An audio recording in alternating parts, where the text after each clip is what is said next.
Volume 3, Chapter 15. This letter must make its way to Emma's feelings. She was obliged, in spite of her previous determination to the contrary, to do it all the justice that Mrs. Weston foretold. As soon as she came to her own name it was irresistible. Every line relating to herself was interesting, and almost every line agreeable. And when this charm ceased, the subject could still maintain itself by the natural return of her former regard for the writer, and the very strong attraction which any picture of love must have for her at that moment.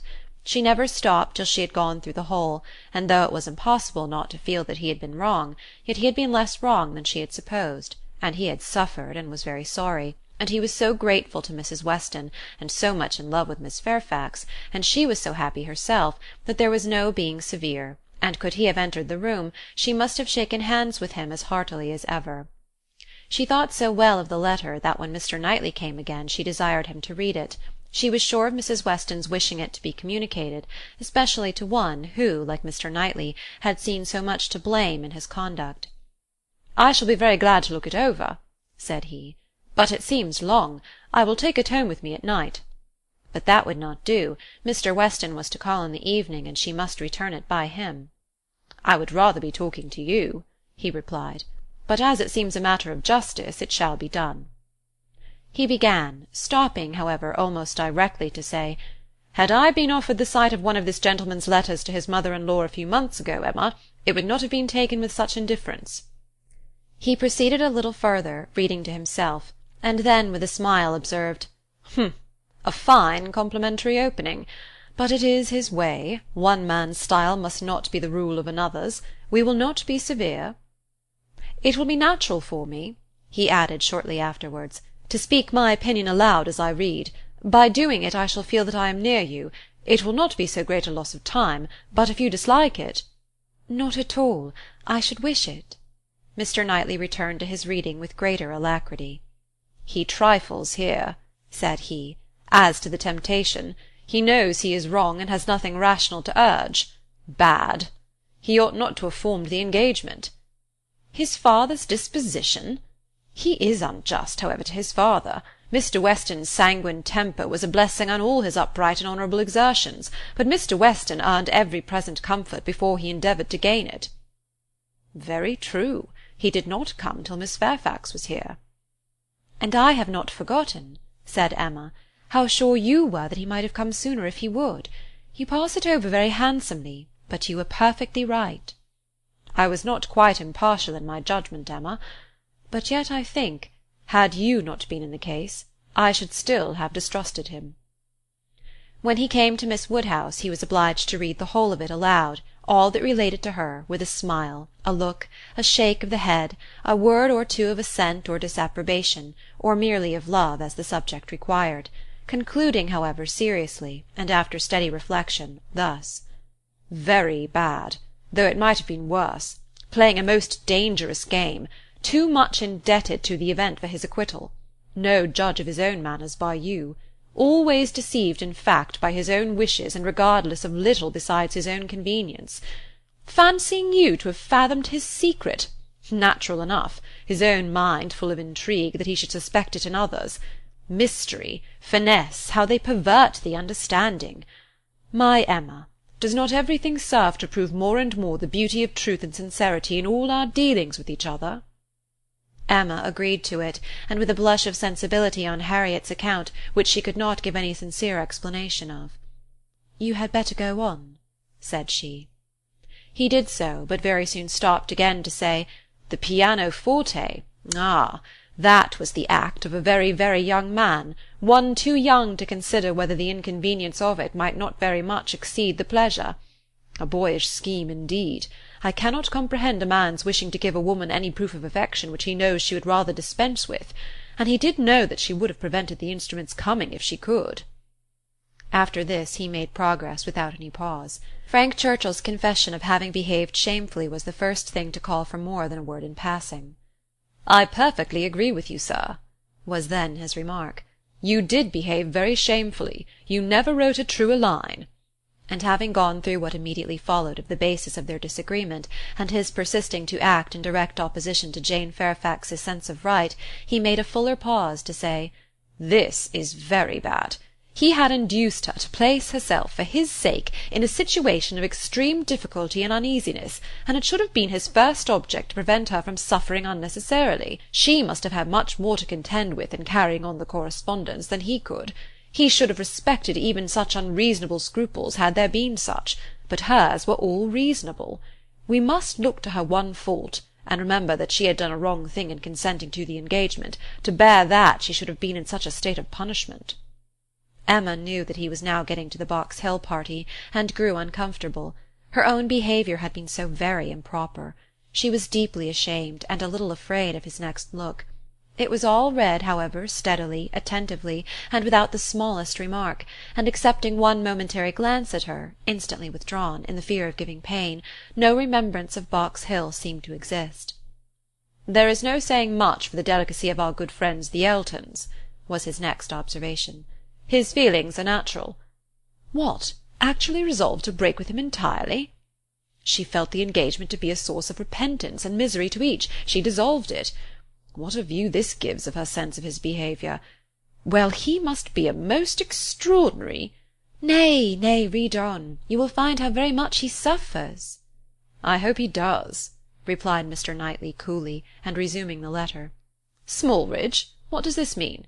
What is all this?" She had engaged to go as governess to Mrs. Smallridge's children, a dear friend of Mrs. Elton's, a neighbour of Maple Grove.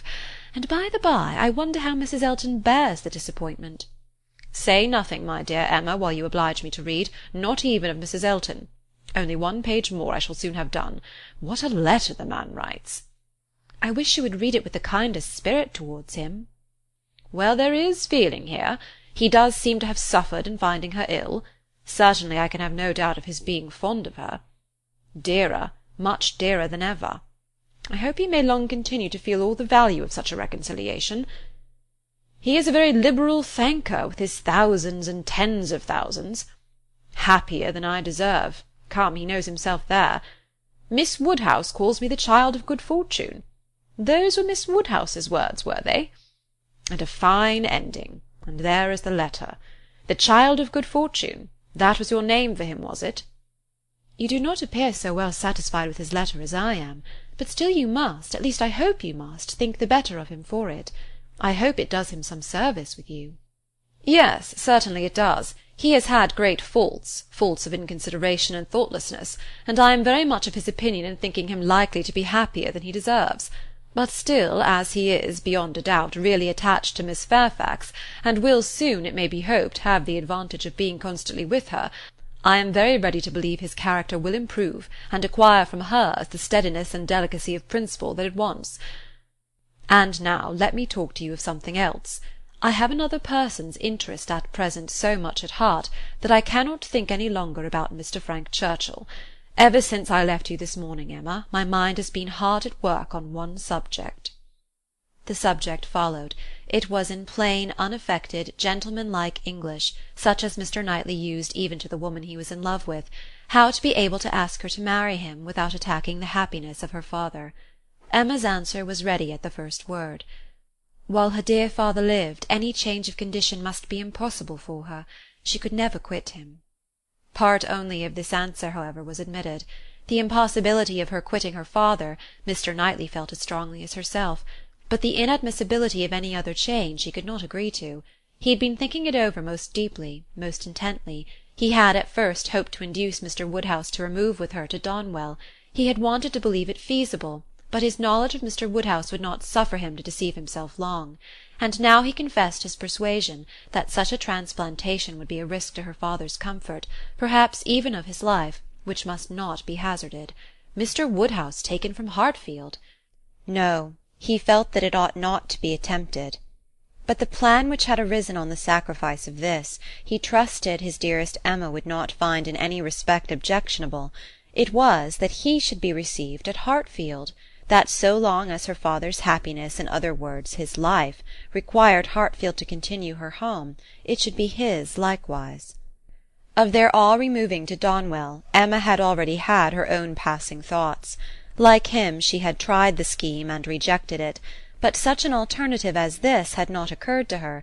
She was sensible of all the affection it evinced.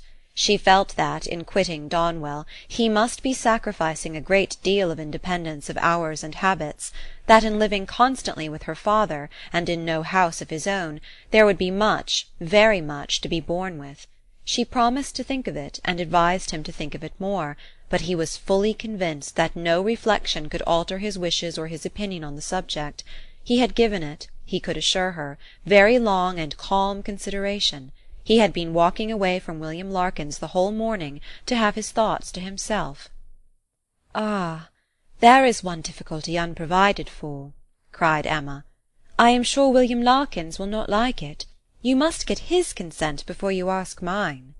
She promised, however, to think of it, and pretty nearly promised moreover to think of it with the intention of finding it a very good scheme.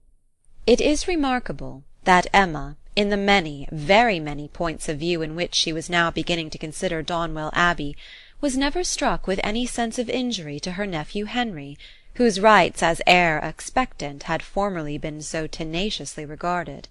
Think she must of the possible difference to the poor little boy, and yet she only gave herself a saucy conscious smile about it, and found amusement in detecting the real cause of that violent dislike of Mr. Knightley's marrying Jane Fairfax or anybody else, which at the time she had wholly imputed to the amiable solicitude of the sister and the aunt.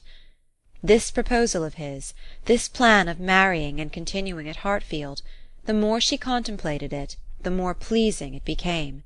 His evils seemed to lessen, her own advantages to increase, their mutual good to outweigh every drawback. Such a companion for herself in the periods of anxiety and cheerlessness before her! Such a partner in all those duties and cares to which time must be giving increase of melancholy! She would have been too happy but for poor Harriet, but every blessing of her own seemed to involve and advance the sufferings of her friend, who must now be even excluded from Hartfield. The delightful family party which Emma was securing for herself, poor Harriet must, in mere charitable caution, be kept at a distance from. She would be a loser in every way. Emma could not deplore her future absence as any deduction from her own enjoyment. In such a party Harriet would be rather a dead weight than otherwise, but for the poor girl herself it seemed a peculiarly cruel necessity that was to be placing her in such a state of unmerited punishment. In time, of course, Mr. Knightley would be forgotten, that is, supplanted, but this could not be expected to happen very early. Mr. Knightley himself would be doing nothing to assist the cure, not like Mr. Elton. Mr. Knightley, always so kind, so feeling, so truly considerate for everybody, would never deserve to be less worshipped than now, and it really was too much to hope, even of Harriet, that she could be in love with more than 3 men in 1 year. End of chapter 15.